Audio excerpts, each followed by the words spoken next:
Hey Pablo, good to catch up with you again, bro. Hope you're doing well. Yeah, stay safe with this whole COVID thing, eh? It's pretty crazy. So my name's Terrence. I currently work for Planetshakers as their production manager. But I mostly handle all the audio stuff as well. I'll just give you the full rundown. I came to Australia in 2009 for university and pretty much joined Planetshakers Church in 2009. Started serving in church and started off as their drum tech actually. So I was there every Sunday morning, just setting up drums. We used to bump in and bump out, so ran a whole bunch of cables. And before I knew it, the monitor guy was asking me to just help start patching stage. At that point, I didn't really know what was what. And he would just tell me to put one cable in and make sure to go to this microphone. And things kind of snowballed from there.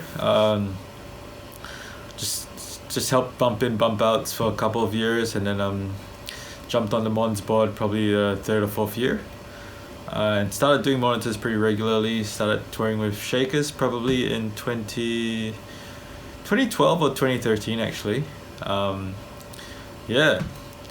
Then did Bible college with them.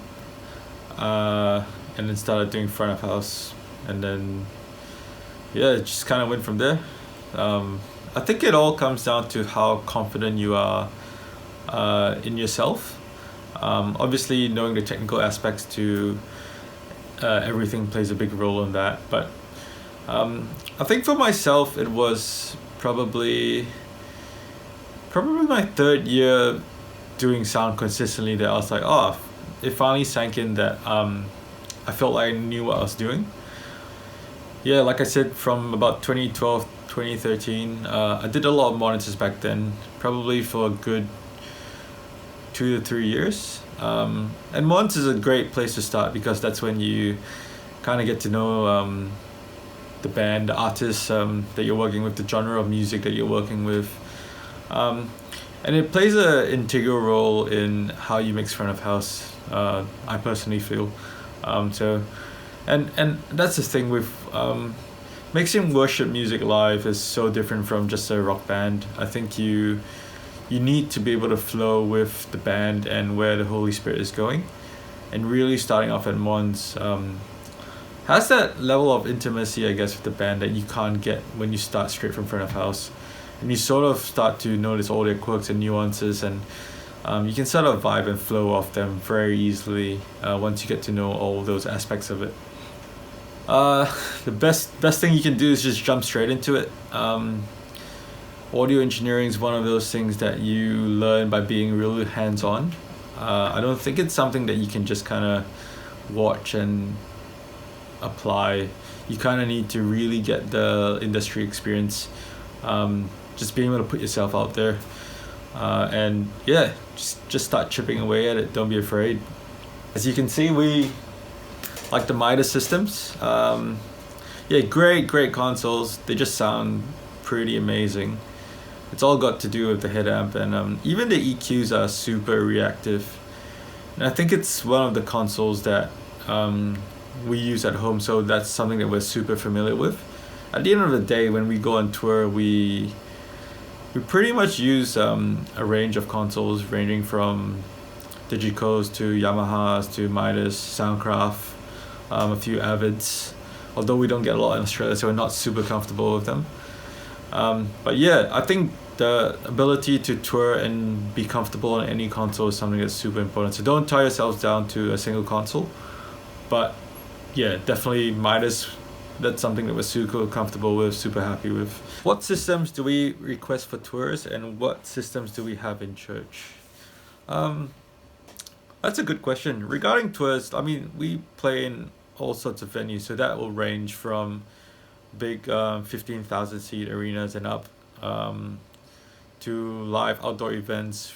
I mean, we played in Nigeria, which had a few 100,000 people. That's probably the biggest one we've played at. And then we also play in small venues, small arenas, and even small churches with a few hundred seats. So it really depends on, I guess, the budget and scale of the event. And I think Planetshakers likes to be fairly flexible. We like to be good stewards of what we have. So it's not necessarily about the brand. And when we go into it, it all depends on the budget. So we try and work with what we have. I guess the biggest assessment for us is, can the PA handle enough SPL and coverage that we need to make the event a success. And if we think it can, then the brands of the boxes don't really matter.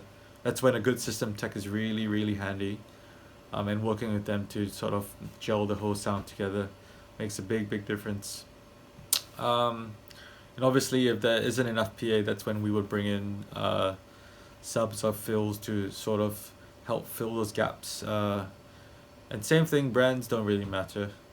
When we do hold our own events and conferences, though, we generally go with L Acoustics and DMB. Those boxes are, I mean, great sound systems. L Acoustics, pristine top end. And DMB is just super musical, you know what I mean? So I think those are definitely our two favorite PA systems at the moment. Sound systems that we use in church, currently we have a DMB V system. So auditoriums will hold about 1,200 at the moment, and we've got 8-side V8s and 12s, and then a whole bunch of V point source just to fill in the edges and the rear fills, front fills, and 8 B2s across the front. Serving God in sound is going to be the same as serving God in any other ministry. You really want to be serving Him with your whole heart. I don't think it really makes a difference in which ministry you serve, as long as your heart's in the right place. Obviously, there are technical gifts that will push you towards different ministries. But all that aside, personally serving God in sound has been super fulfilling. I think I just love worship, and it's really that intimacy that you get with Him when you are operating in your gift, and it's one of those things where